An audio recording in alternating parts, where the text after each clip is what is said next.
Aba, bumabanat itong si Werpa, ano? Werpa, Petmalu at Lodi. Tignan natin mamaya kung bakit Werpa, Petmalu at Lodi itong si Barbers na ito, no?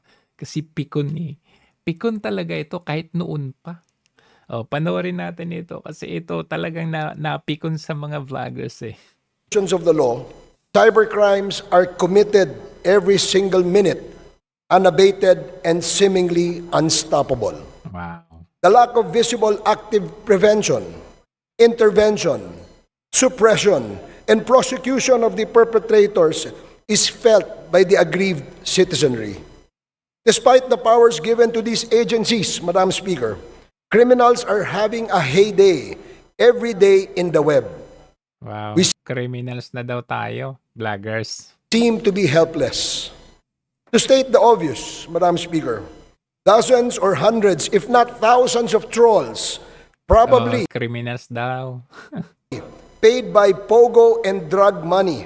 Di ba? Meron na siyang meron na judgment paid by pogo and drug money. Sino ba yung tinutukoy nila sa pogo na, 'di ba si Duterte? Galing. Relentlessly diba idol mo dati si Duterte? Attack personalities with total impunity. This has been happening for years without let up, Madam Speaker. They get away with it. That is why they continue to thrive. Wow. It is a business that has become so They continue to thrive? Maalala mo yung vlog mo? May vlog ka eh. Anong title ng vlog mo? Werpa, Petmalu at Lodi. Tapos ngayon kinukundina mo yung they na yan? profitable without having to pay taxes, no liability, and with the pleasure of being able to ruin reputations. Without paying taxes? Nagtatax po kami. Hindi mo ba alam yan? At saka nagpatong pa yung Pangulo mo. May bago siyang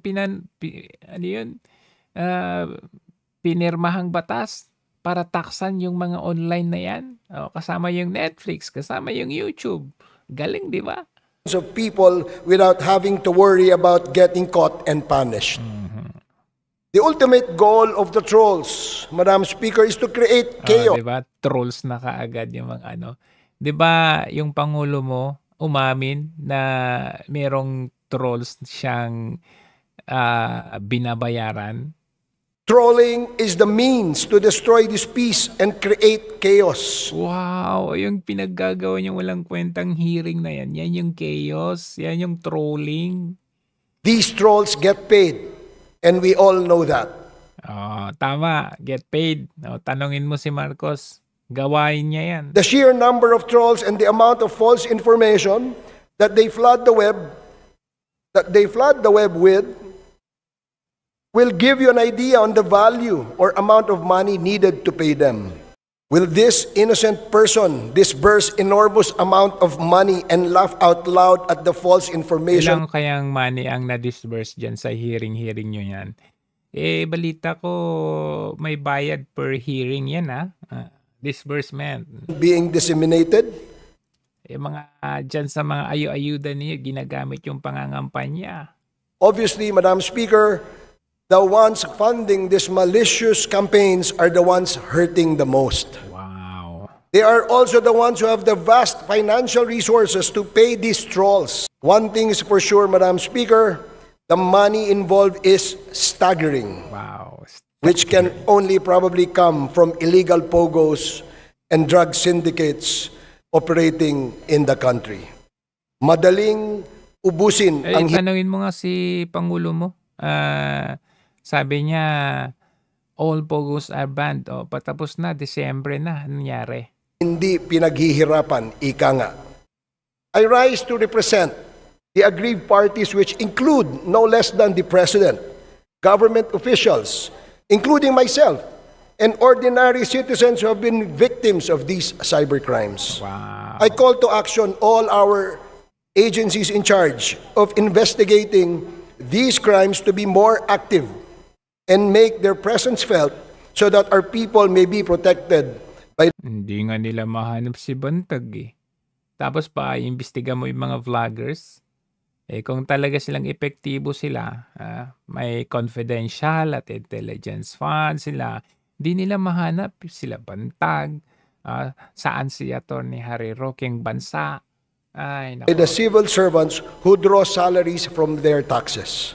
I'm Talaga? filing my complaint here now, Madam Speaker, and I hope You're filing your pagiging complaint? You're filing your pagiging pikon?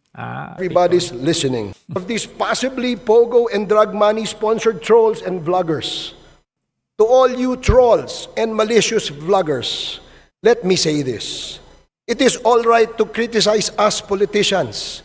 Kasama po sa trabaho at sa hazards ng public service yan. Oh, naman pala eh. Pwede nyo kaming i-criticize hanggang magsawa kayo because we cannot be onion-skinned. Tama. You can criticize us all you want as long as your criticisms are anchored on the discharge of our official duties and functions. Totoo naman. Paimbestigan nyo nga si Dong Gonzales sa 600 billion niya. Million doon sa flood control. Yan si Franz Castro na merong decision na yung korte sa kanyang pagiging child kidnapper.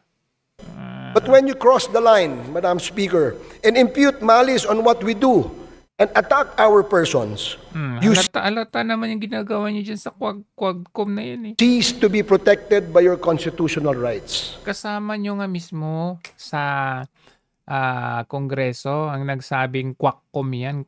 Pag quack is peke, di ba? Peking pag-quack doktor, peking doktor. O yan, Quadcom daw, peking committee yan, ginagawa ninyo. Mismo kasama nyo sa Kongreso, nagsabi niya na, kami pagdidisketahan ninyo, kung talaga kang matapang ka, di si Marcoleta kasuhan nyo. You are liable under the law. Wow. Paano kung halimbawa kami naman ang magsabi na ang pangit mo o ang baho ng hininga mo o iniwang ka ng kinakasama mo na napakaputi Wala naman kaming sinasabing ganyan, kasi ang itim-itim mo at ang liit-liit ng tenga mo. O wala ka namang kwentang abogado. Sino pinaparinggan mo dyan? Puro ka lang media at pasikat sa media. Alam nyo kasi, naipapakita ni Dang Barbers ang kanyang pagkapikon. Hindi na ako magtaka eh. Kasi kahit noong araw po, ayan pikon napikon siya nung nakaraan. Congressman siya nung panahon ni PRRD. Tignan mo ba? Sasampa ni Congressman Prospero Pichay ng ethics complaint si Congressman Robert Ace Barbers. Ito ay matapos mauwi sa gulo ang unang pagdinig ng House Committee on Constitutional Amendments kanina. Umaaksyon si Shyla Francisco. Manunugod siya eh. Yan.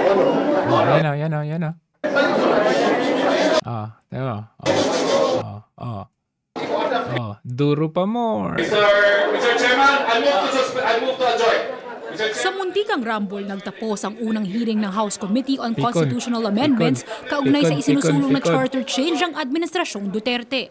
Pinagtalunan kasi kung dapat ng pagbotohan ng mosyon kung Constituent Assembly o Constitutional Convention ang nararapat gamitin sa Chacha. Mungkahi ni Congressman Prospero Pichay, magkaroon muna ng resolusyon para maimbitahan ang mga senador na talakayin ng issue. Bagay na sinalag ni Congressman Robert Ace Barbers. We come up with a resolution that Mr. Chairman, let us stop entertaining senseless motions. it is not a motion. Those are stupid. Nakita niyo kung paano siya mag-judge. Para siyang judge eh. Noon pa, ganyan pa pala ugali nito. At nang suspindi ng sesyon para pahupain Sumugod. ng tensyon, sinugod ni Barber si Pichay. Sinugod. Napaka-unprofessional niya, Ang makausap ng News 5 si Congressman Pichay, maghahain daw siya ng ethics complaint laban kay Barber sa inasal nito. Ang hirap kasi ng mga immature na congressman. Immature. Agoy. Talagang pagdating dito yung asal ay Immature pala talaga to, kaya pikon. hindi statesman. That was conduct and becoming of a congressman. Ang becoming pala siya. Cannot beat me in a verbal argument, tumahimik ka na lang. That's it. Ang bobo pala ni Barbers, hindi niya kaya makipagdebate, kaya dinadaan niya sa init ng ulo, yung panduduro ba? Subject to disciplinary action because I am going to file sa Ethics Committee a complaint. Si Si Barbers naman nagsorry sa publiko pero hindi raw hihingi ng patawad kay Pichay. Parang bata. Din ni Barbers na suspended ang hearing nang lapitan niya ang kongresista at hindi raw niya minura si Congressman Pichay. Parang minura pero dinuro-duro mo. Oh, ayan. Saka, kinokondina niya yung mga vloggers ngayon. Di ba, Pet Malu, where pa Pet Malu, Lodi ka dati. Panoorin nyo to.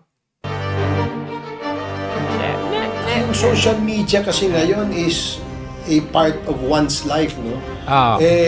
Ika nga, para itong inyong Lodi, Lodi.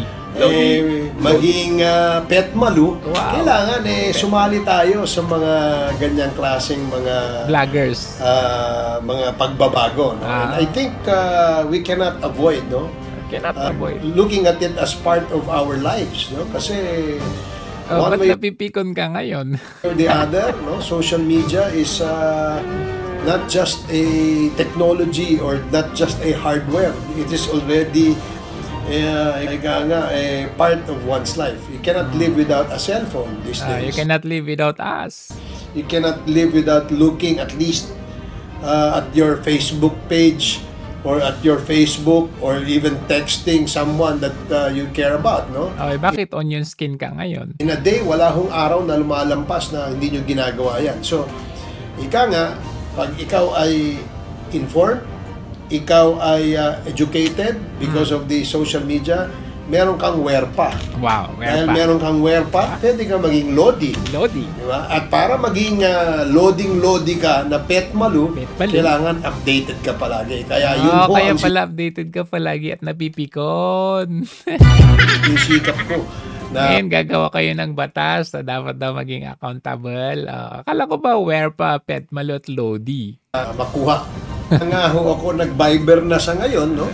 Dahil napansin ko, parang ako na lang yata ang hindi nagba-Viber sa aking mga kaibigan. Tanong nga sila ng tanong what's wrong with you? Bakit hindi ka mag-Viber?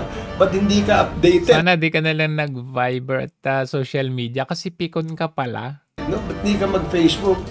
Ayoko namang mahuli sa uso, ika nga Ako naman nakikiuso lamang. Kaya ako dun sa aking nag-welcome sa aking pagsali sa Viber, maraming salamat sa inyo. Ngayon napikon ka. Ngayon yung nakikita ugali nitong taong ito, no? Napikon dahil kinokorek natin yung kanilang mga kamalian dyan sa Quackcom na yan.